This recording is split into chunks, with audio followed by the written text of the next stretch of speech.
Greetings, everyone. Welcome to our exclusive Global Leading Voices webinar campaign. We are delighted to have you join us here today. Please be informed that if you have any questions during the presentation, you may type them into the question box in your control panel. The presenter will answer your questions at the end of the presentation accordingly. Now, without further ado, we will turn the time over to our presenter, who will begin shortly. Okay, so hello everybody. Welcome to this webinar. Sorry for the delay, trying to sort out some network issues, but I think we're good now. So yeah, so welcome. So my name is Musa Wesutsa. I'm the Managing Director of Sentinel Africa Consulting. We are risk management consultants. So we are based out of Nairobi, that's in Kenya. And we operate in Africa, predominantly in the Eastern African region. So we have clients cut across 9-10 countries in the East African region. So we basically look at risk management areas in the area of information security. We look at operations risk, we look at business continuity, and we also look at issues around process improvement in organizations. We are also a PECB Gold partner, the only gold partner in the region for PECB. That speaks to our competence, and we have competence in information security. Looking at the topic today is cybersecurity. So we have competence in information security. As a company, Sentinel Africa is ISO 27001 certified. So we are proud about that. We're able to show our competence. We're able to assure our customers in the sense that we are there for them. We give them adequate protection in terms of their data, and in terms of advisory, we are good. So myself, again, I'm Musa. Glad to be with you here. I'm a certified trainer, certified implementer, certified auditor in information security. My background is in IT and business continuity, and I've been doing this for the past 10 years now. So today's topic, we're going to be looking at how to implement customized cybersecurity structure in your company. So welcome, and let's continue. So what is it we're trying to do today? So in my engagement with clients, with students, because we talk a lot to students as trainers, clients as auditors, also when we're implementing risk management systems, information security systems, and cybersecurity systems. Basically, the question is usually, can I get to do an implementation like the other guy? Yeah. So is there a possibility of a one size fits all kind of solution? Yeah. So because you're going to look at your partner, your business partner, your supplier, or whoever it is who you're in business with, and they look to be doing much better than you. So you look at their framework, you're trying to see, can I simply implement their framework and will it work for me? So that's what we're trying to discuss today. Just trying to see whether it's possible to actually do that, or whether as an organization you want to be looking at what is that peculiar thing about my organization that then means that I have to implement mine in my own way. So let's just look at this quickly. We have a lot of information about cybersecurity out there, what it is, and the issues around who are these people who then would be involved in cybersecurity on both sides of the ring. You have on the one side you have the bad guy, you have the hacker. On the good side, you have the white hat hacker, who's trying to stop the bad guy. But I just want us to think about what cybersecurity is not.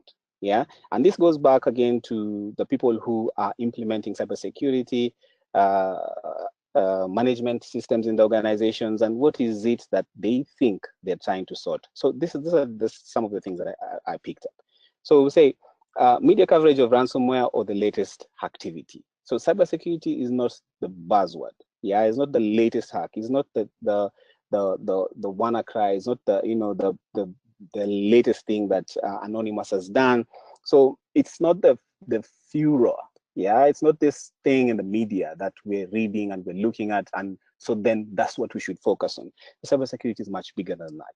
Again, when you're looking at this concern, now look at an organization, a typical organization. So you read on the news, the latest thing is what? It's Equifax, right? So they got a serious hack. Now, you as an organization, you're thinking, hey, this could happen to me. Yeah. So what do I need to do? In my organization, cybersecurity, you're looking around. I think the fastest way to do this would be to go to IT. So now you look at IT and you're saying, now IT, what are you doing for me in terms of cybersecurity? So again, that's the other thing that I want to say, that cybersecurity is not IT. Yeah, IT is operations, IT is systems, IT is ensuring automation, IT is ensuring that your processes are going faster, smoother, more secure. But IT in itself is not cybersecurity. You need to be able to do more than just IT for you to actually say you have cybersecurity in organization. Now, which brings me to the next point. Yeah, cybersecurity is not just about the process; it's also about the people. So yes, so you have implemented these processes. I mean, you have an incident management, you have your SIEMs, you have your firewalls. I mean, you have your antivirus. But what about the people? Have you also thought about the people? Because when we're looking at some of these incidents that happen globally, the weakest link is actually the people. So we also need to be thinking about what are those things we are implementing to make sure that our people are part of our control environment. Then the next thing is about compliance. Yes. So we have, like, for example, in Kenya right now, there is a push by the Central Bank of Kenya to make sure that all financial institutions are actually doing something about cybersecurity. So you'll find that in there's an issue around internal audits, there's an issue around external audits. And so you expect that you as a bank or a financial institution, you're going to be getting, you're going to be doing your audits. And then as a result of the audit, you're either compliant or you're not compliant to some requirement. Yes. So compliance in itself, yeah, does not guarantee you security. So what do I mean when I say this? So compliance, first of all, is a minimum standard, right? It simply says that this is a baseline. This is where you should be, the basics. This is where you should be. So you have just crossed that level. When you're thinking an optimized cybersecurity structure in your organization, you need to be thinking about more than just the basics, more than the baseline, more than just compliance to some audits. So you need to actually be thinking over and beyond that. Then the other thing about compliance that as an auditor, the first thing we actually tell our clients is that you have to remember that the audit is not an assurance of lack of risk, lack of incidents, yeah, lack of control weaknesses, because the audit is more often than not sample-based, yeah. So you have audit risks, meaning you might not be able to identify all the issues in an audit, okay? So then taking this in mind, yeah, this should tell you that compliance to that audit then doesn't guarantee you actually a secure environment. So you need to be thinking of more than that. Then reviewing upload data. Yeah, again, this is not detection. What do we mean by this? Well, usually I'll hear this a lot from organizations when we're asking them, okay, fine, so what do you guys do about cybersecurity? So they'll talk about, oh, we have logging, we have a SIEM in place, we ensure that any events from the network, from the servers, from the databases are all logged. So we know that if anything was to happen, all we need to do is do a log review, and then we'll be able to detect the incident.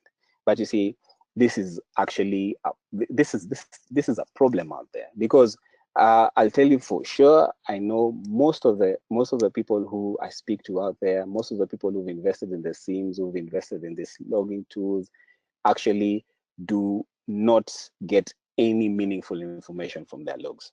They do not get any meaningful information from their events, yeah, and then waiting for an incident to happen, and then getting that sitting back and saying that, yes, I have logs, I go look at my logs and this will be able to show me what happened. That is not good enough. So you need to be able to go further than that. Now, just a quick note here, it says that not all hackers are mad geniuses. So just this notion that we have that a hacker is this completely clever guy who's sitting in a dark basement, who's just throwing packets at you, waiting to see a vulnerability on your network and then exploit you, that is actually a myth. So you'll find that there are very simple tools that can be run right now by anybody. Anyone who has basic IT knowledge will be able to run a very serious attack on you. Yeah, so be they outside your network or they're inside your network as part of your staff, you need to be thinking about this. So again, just to add on to what I've been talking about in terms of your organization, you need to be looking at these three things, because in an organization, you have your people, yeah, you have staff, yeah, those are your internal people. You have customers who you serve, yeah. Then you have all these third parties you deal with, their suppliers, their vendors, contractors who probably have access to your secure areas. They probably have access to your data center. The guys probably doing maintenance for your air conditioning or anything like that. Or probably you have this supplier who supplies you storage or whatever it is, and you have, a network with them. You have your ISPs, all these guys, you need to be thinking about them. Then in terms of your tools, this is where now you have your servers, you have your firewalls, you have your network, you have all this technology that you have put in place in your organization that actually comes with the weaknesses. So this is where you think about things like things around patch management, yes, because the weaknesses are presented to you. Now these are the technical weaknesses that you're supposed to be looking at. Now, the last thing there is about the business processes. Now, people really forget this because you think that as long as I have bought or implemented or invested in some, fancy tool, then I'm okay. Yeah, I have done awareness, then I'm fine. But you forget that the process could also present a weakness. Yes, I'll give you an example. So if you have a process in your organization that depends on, for example, a manual intervention, yeah, then that presents a weakness in your whole chain. So even if you have the best detection tool, then you have people who are aware about the risk and all that, but you still have a manual process, it's still presenting a weakness in your organization. Let's say, for example, also you have a single point of failure in terms of your processes. This is also presenting an area of weakness in your organization. So you need to be thinking about all these things when you're considering how am I going to be sure that my cybersecurity structure actually works for me. Okay. Again, remember, what are we talking about? We're talking about you creating something that is modeled for you, something that works for you, not picking a blueprint from another organization, then coming and dumping it on yourself. Okay. So let's proceed. So again, this is just some information. So this comes from the SANS Institute. So just looking at some of the top threats there.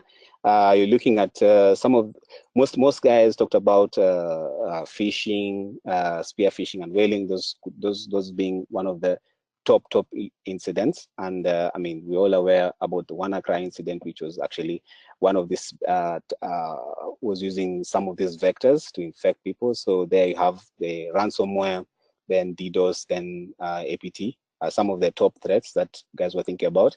Then in terms of malware-less threats having most impact on organizations, look at what is high there. Yeah, credential compromise. So here we're talking about what, when you're going back to the issue around people. So you have your people, they have access to systems, and then because they are a privileged user, your process then, yeah, allows that they're able to go into that system and then access whatever it is. So then that becomes the most important thing for you to think about when you're designing your cybersecurity structure, your cybersecurity solution in your organization. Yes. So again, just look at this wheel. We're looking at what are the things that make up our risk landscape, the areas of legal and regulatory. Now, why I put this wheel here is that you need to look at this and then try and map it to your organization. So you're looking at what is my organization, yeah? What are the legal and regulatory requirements that I face, yeah? What is this unique to me in terms of data and application? What is unique to me in terms of my physical environment? What is unique to me in terms of the change management culture, change management processes? In fact, if you have tools around change management, what is it that I have in terms of my strengths and weaknesses? Your third-party suppliers and vendors, what are the contracts like? What are the agreements like? What access do they have? What level of awareness do they have? Do you have any agreements to do audits there? Do they do any audits? Do they share any reports with you? Then your internal employees, are you doing awareness? Are you able to tell their level of awareness? Because it's one thing for you to be able to, for you to run an awareness session. It's another thing for you to be able to measure the effectiveness of that awareness. So yes, we run awareness, we send emails, we have videos. I mean, we sit with people in classes, we tell them what's what, we tell them what's the latest thing. But then how are we ensuring that we are checking the effectiveness of these approaches. Yes, so that's the thing you're supposed to be looking at. Then again, also in internal employees, you have this also brings in the issue of the culture, and this is unique to every environment. Yes, all organizations have their own unique culture. So you're supposed to be looking at that also and thinking about your environment and the cybersecurity structure you're going to set up. Yes, it has to be considering the culture of the organization. And that's why I keep insisting you cannot copy paste someone else's cybersecurity management structure. Then security and privacy, you're supposed to be thinking about what are your obligations towards the security of your information, the privacy of your information, and the privacy of your customers' information. Then infrastructure there, you're looking at the tools. Remember when we talk about the tools, the technologies, so this is where we're talking about the infrastructure, number 2 there, and your systems and your hardware, your network, and all that. So those are the things that we'll be looking at because these are presenting weaknesses in your environment. Yes, so they're both the strengths and weaknesses. So you're supposed to be looking at this and looking at it and thinking about your own environment and how do you then look at the risk landscape that is specific to you, so that when you're building a cybersecurity management structure, it actually works for you.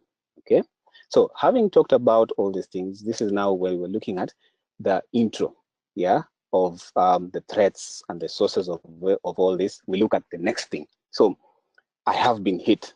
Yes, what do I do? So most organizations will start thinking about what is my plan B. Yeah, so I've been a victim of cybersecurity. So a cybersecurity incident. Sorry. So what do I do next? So again, what did company AB do?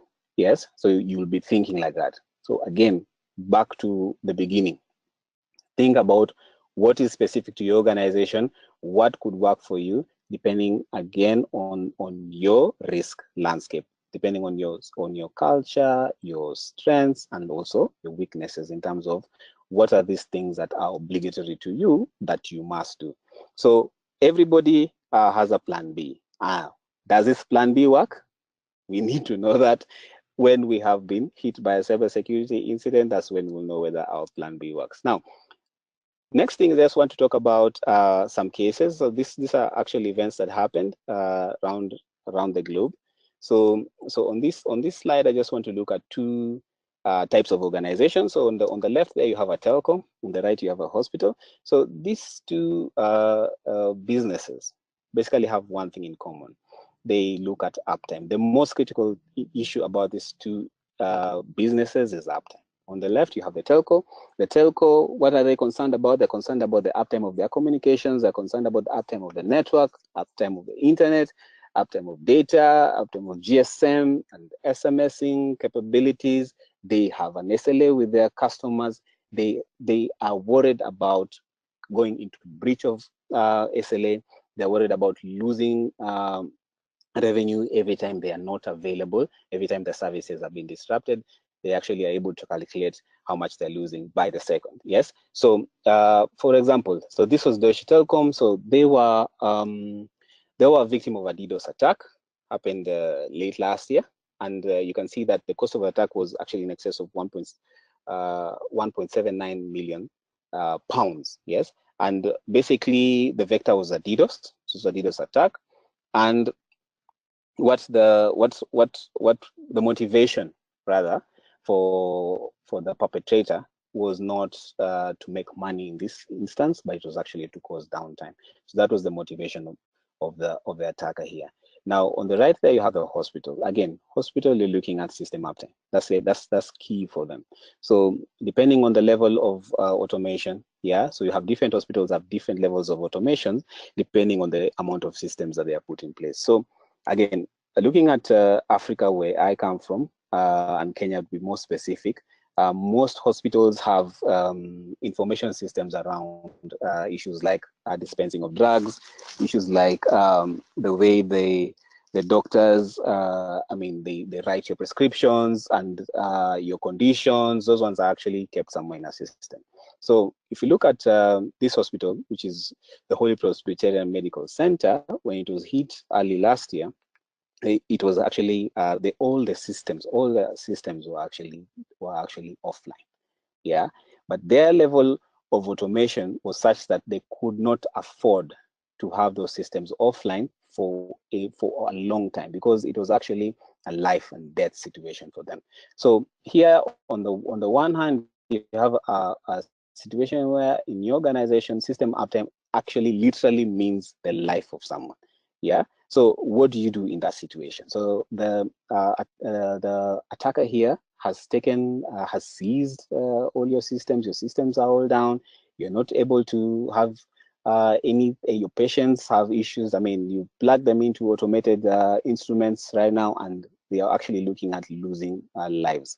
So in this scenario, this is one of those scenarios where we heard about where the CEO actually was forced to make the payment, and then they actually got their systems back up. So again, what am I trying to say here? Look at your organization, look at what is key to you, look at what would be for you the most critical, your most critical service to your customers, and then think about that, because that's what you want to be thinking about when you're preparing your what? When you're preparing your plan B. Okay, so let's continue. The next one here, I've just wanted to look again at two other types of organizations. So on the left there, I have a bank. So, and then on the right here, I have a government. Yeah, so in this case, maybe I'll talk about Kenya. So the thing about these two, what I tried to look at in terms of trying to draw a parallel is about what is most critical to them again. It's about confidence. So in the bank, you're looking at customer confidence. Yes, so you do not want word to get out there that people cannot bring their money to you. Yes, because that means then there will be total failure in terms of confidence. People will come and they'll be run at the bank and will withdraw their money and take it out. The bank will basically close. That is the reality of banks. Yes. So then what does that mean? Yeah. So in this case, you have a situation where in First Bank in Nigeria, there was a fraud. Yeah. And basically this happened through the compromise of credential. And this was basically through collusion, insider abuse, somebody who had actually the privilege and was abusing it, and the area of fraud. So this happened over some time. It was not detected until very late. So again, think about that. That is unique to this situation where it is not apparent that you will notice the hack or you will notice the incident. It is not apparent. When you look at the previous two examples, if you have fallen prey to a DDoS, if you're fallen prey to the ransomware attack, you will notice immediately. Yes, but then now when coming to these are things that could continue in your organization, that could continue in the system, and you would not be able to actually identify them in good time. Okay, so that takes us back to what we said about detection, and that logging is not necessarily detection. You need to be thinking about doing more than that for you to be able to identify these kinds of unique things that are unique, for example, to the bank in this case. Now, let's look at the government. Now, story about Kenya, I think maybe most of you might know who are listening to me and they're not Kenyan, that we had an election on the 8th of August, and then the winner was announced, I think a week later. And then basically the opposition went to court, challenged the ruling, and then the stories started coming out that there was an alleged hack on the servers of the IEBC being the Independent Electoral Boundaries Commission, who are basically in charge of administering elections in Kenya. So again, you're looking at this, what is it affecting? It's affecting the confidence, the credibility of this organization which runs elections in the country. So that's what they're worried about. Now, if they fall prey to a hack, like for example, like this one, that is exactly what they're losing. They're losing credibility. Now, what's happening is that now their customer, who's their customer? Their customer is a voter. The customer is a citizen.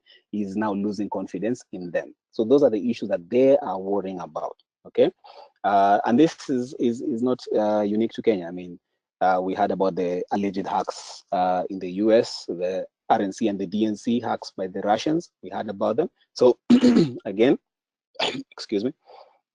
Again, these are things we're supposed to be thinking about. Remember, what I'm trying to point out here is that for your organization, you're not going to be able to come and pick somebody's solution and go to your organization and then implement that solution. That is not going to be possible. You need to be looking at your own organization, looking at your own people, looking at your own systems, your processes, and then trying to set up something that will work for you. Okay, good. So finally, my last slide. So what happens after you've been hacked? Yeah. So this could happen to you as an individual. Yeah, you could get hacked as an individual.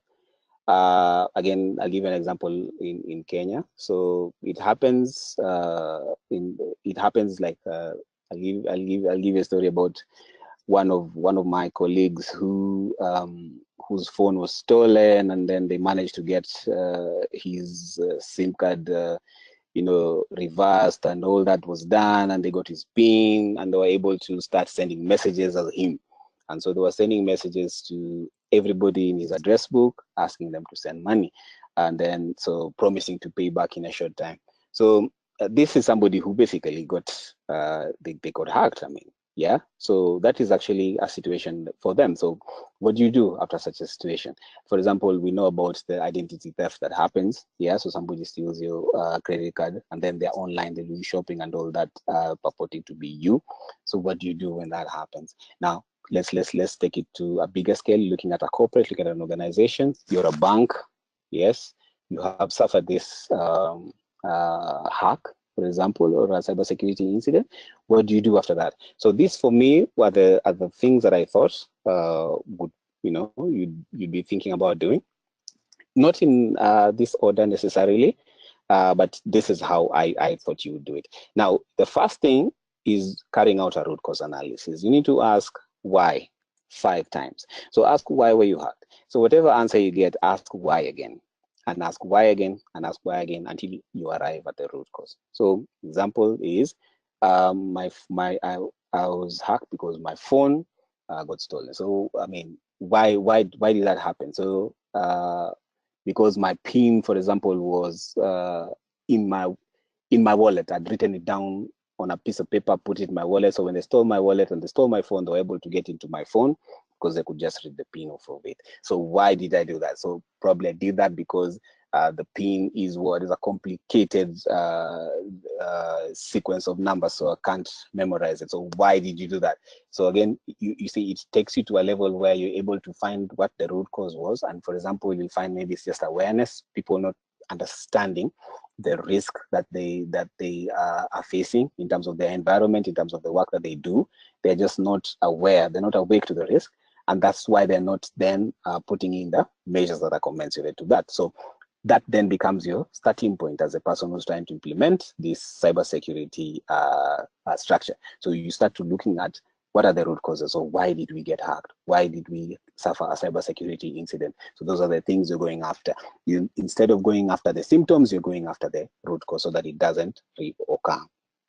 Now, secondly, speak out. Now, I know, for example, I'll give you the example again of my colleague. Now, when these messages are being sent to everybody in his address book, so what should he have done? Yeah.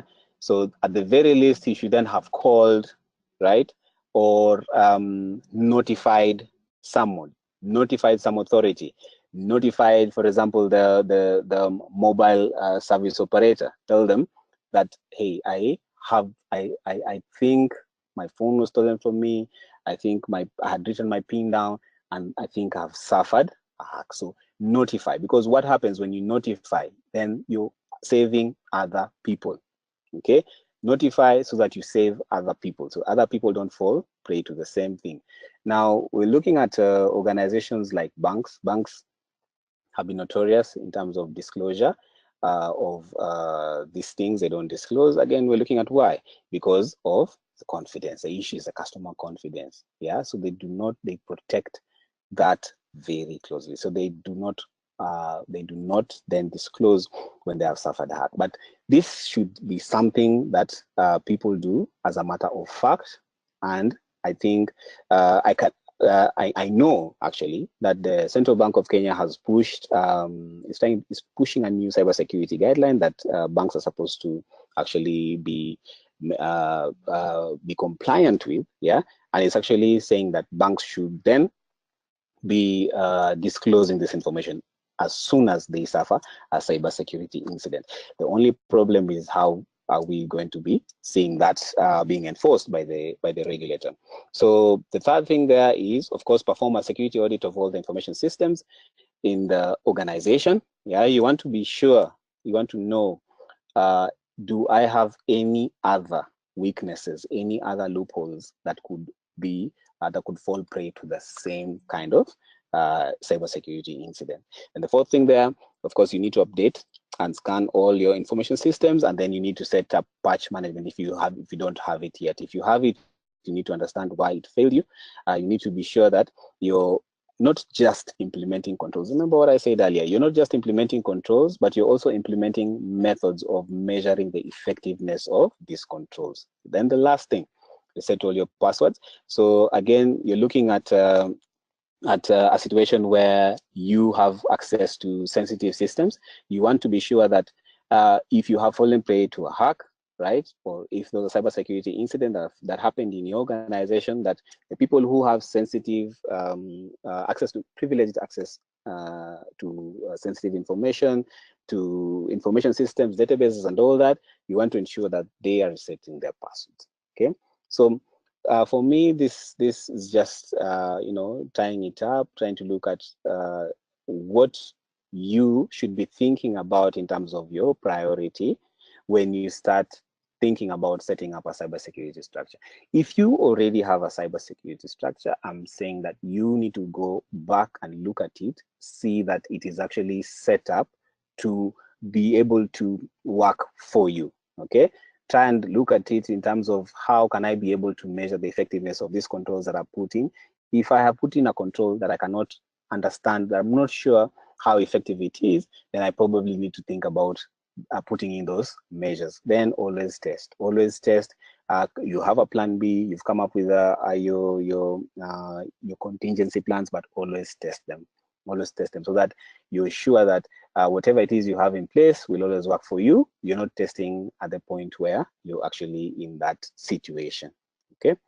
So I think with that, I am actually done with my presentation, and I'll be taking questions. But before I do that, I'll pass it over to PECB, Berisha. Thank you, Musa, for delivering this very informative presentation.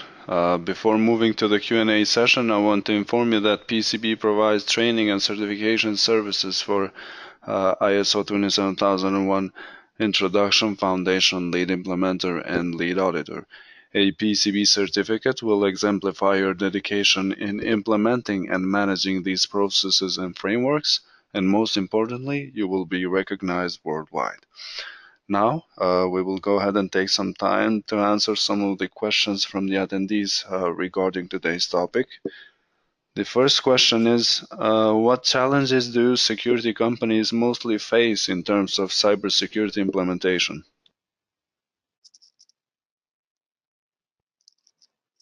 So you want me to answer them one by one? Yeah, that'll be. I think that would be better. That's okay for you. Okay. So that's fine. So the challenges we face. So I'm talking as somebody who is a consultant. Usually, it's that I'll say first of all, it's a culture of the organization. So that is a key thing for us, because what happens is you get into an organization and they are used to doing something in a different way. Now, if, for example, you get to an organization who set up a structure, cybersecurity structure, but they did not use any risk assessment whatsoever. So basically, they did a copy paste from another organization, and they'll basically point that out to you and tell you this works for so and so, this works for so and so. So why doesn't it work for me? So for us, that is a challenge we face, trying to spread the word, trying to make people aware that all your implementations, all your controls, they need to start from a point of where you are actually doing a risk assessment first, so that they actually suit you. So that is one of the big challenges we face. Thank you, Musa, for that answer. The second question is that one attendee asks, what is more important for cybersecurity professionals to focus on? Is it threats or vulnerabilities? This is an interesting question. I'm saying it's interesting because there's a time in my career when actually somebody asked me this in an interview. So they asked, they said, "What would you do first? Would you either focus on shutting down the threats, or would you focus on the vulnerabilities?" Now, just to answer you, maybe let's just think about it this way. What is a threat? So you're looking at the cybersecurity world. A threat is that independent agent, right? That thing, that action, that agent, that person, that would then exploit, right, the weakness that exists in your organization to bring about the risk, to bring about the cybersecurity incident. So, for example, you're looking at threat agents would be things like malware, things like hackers. You'll be looking at things like maybe things like ransomware. So those are the threats, right? They're out there. They are usually not within your control. Now, when you look at a vulnerability is inherent in your organization. It is inherent in your tools. It's inherent in your processes. It's inherent in your people. So remember those three things we're talking about that revolve around in any organization. So in terms of vulnerabilities, you're thinking about how am I going to be able to identify these weaknesses in my processes? How am I going to be able to identify these weaknesses in my people? How will I identify these weaknesses in my processes, in my tools, in my servers, in my networks, and all that? So when you're looking at these two things, you cannot divorce the two. You cannot say that I'm only going to focus on the vulnerabilities only, and then I will not even try and identify the threats. What will happen if you do that? You will not be alive to what are the issues that you're facing. You're going to be focusing on closing weaknesses when your issues are actually come from somewhere else. Like say, for example, your business is more, the most critical thing for you is like the hospital is the uptime of the systems. Yeah. Then in terms of vulnerabilities, your vulnerability is really not your systems, it's somewhere else. Then you see you lose focus because you take your eye off the ball. So for me, I'd want you to think about setting up your cybersecurity structure in such a way that you are focusing on both the threats and the vulnerabilities. And how do you do this? By coming up with a cogent risk assessment methodology. And there are so many best practice guides out there. You can look at ISO 27001, ISO 27005. This can guide you in terms of setting up your risk assessment methodology.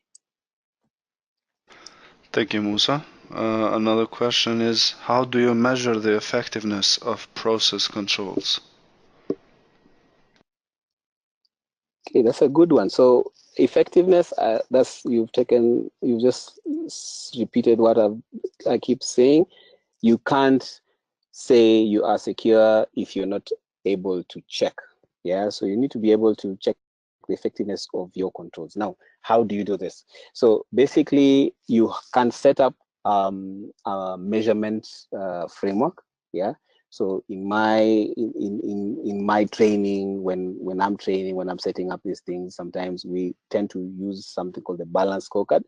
Now you can read up on the balance scorecard. The balance scorecard is a performance measurement methodology, a framework that is used by organizations globally, and it can be applied to suit any kind of framework. So it can be applied to suit your cybersecurity management by focusing on the 4 aspects of the balance scorecard. So you then actually identify some KPIs on your controls. Then you identify how am I going to be measuring these KPIs. Remember, when you're identifying a KPI, that's a key performance indicator for your control, you need to be able to collect information around that key performance indicator. There's no need, or rather it doesn't help you if you identify a very fancy key performance indicator, but you have no way of collecting data around it, okay? So again, another thing I want to bring into your focus is that you are not going to be 100% at any one time. and that should not be your target. Your target should rather be improving every time. So start from where you are, set up a target, and say that this is where I need to be in 1 year. Now, when I'm there in 1 year, I'm able to go to the next step in the next year. And then you ensure that every other time you are improving on the control, the effectiveness of your controls. So that is what you need to be focusing on. In terms of measurements, as I've said, think about the KPIs, think about what is it you can identify, and then list them down. And then as long as you can collect data around that, then now you can start charting that, start collecting that, and start measuring that, and start reporting on it. Because again, another thing about the effectiveness is you need to be reporting on it. Report on it to the decision makers, because you want somebody to be doing something about it. Okay. Now, unfortunately, I can't go into much detail about how exactly we measure the effectiveness of controls because of time, because they're very specific controls to a specific environment. So that kind of thing. Thank you, Musa. Now, because of the time limitation, we will only answer one more question, and the rest of the questions will be answered by Musa through email accordingly. The last question is, what are the essential factors to keep in mind while implementing a cybersecurity framework? Okay, so I'll just take you again to this first slide. Again, as I've said, do not fall prey to thinking that cybersecurity is this fancy thing that is supposed to be set up to control these fancy people who are called hackers. Yeah, thinking like that will lead you into not coming up with a framework, with a cybersecurity structure that actually works for your organization. Again, another thing, the essential thing to think about is that if you have information technology as a department, as a function in your organization, that is not cybersecurity. You cannot say that simply because I have IT in my organization, we have incident management, we do change management, we have systems, we have firewalls, we have all these things, that then we have cybersecurity. Cybersecurity is more than that. You need to be looking at it in your organization in terms of a dedicated team of people, a dedicated process, a dedicated system for you. Then the other thing is about, don't forget people. Don't forget the people in the organization. Don't forget the culture of the organization. Now, when you're doing awareness, remember you're trying to do what? You're trying to do one of two things. You're either trying to change the behavior of people. Yes, you're trying to influence some change. You're trying to influence some awareness, some culture in an organization by doing your awareness. Or two, you're trying to emphasize a certain habit that, for example, exists in only one part of the organization. So I'll give you an example, say, for example, in procurement. So it's a procurement deal with contracts, they deal with suppliers, and they do it very well. They do their performance reviews, they do their contracting, and they do it very well in your organization. You want to pick that behavior and then make sure that the rest of the organization is actually doing the same thing. So you want to emphasize on a good habit and then make sure that the rest of the organization is actually picking it. So this informs your awareness program. So as I'm saying, it is essential to you, again, to think about the people. And then the last thing there that I'll talk about, I'll just combine the issue about logging and the issue about compliance, is don't feel secure because you passed an information security audit. Okay, because what happens is that gives you a false sense of security. You passed your audit, so the next audit is in, say, 6 months, or the next audit is in 12 months. Yeah, so in these 12 months, you are not doing anything simply because you passed your audit last time. Okay, so don't let that, don't fall into that trap where you are getting this false sense of security simply because you passed an audit. Make sure that you are setting up your cybersecurity systems, cybersecurity structure in a way that you can continuously be checking how effective it is. Okay. Thank you, Musa, again for this great presentation, and thank you everyone for attending today's webinar. I would like to let you know that this webinar will be recorded and posted on our website as well as on our YouTube channel, along with the slides of the presentation. For more information, please visit our website www.pecb.com. Thank you all and have a great day.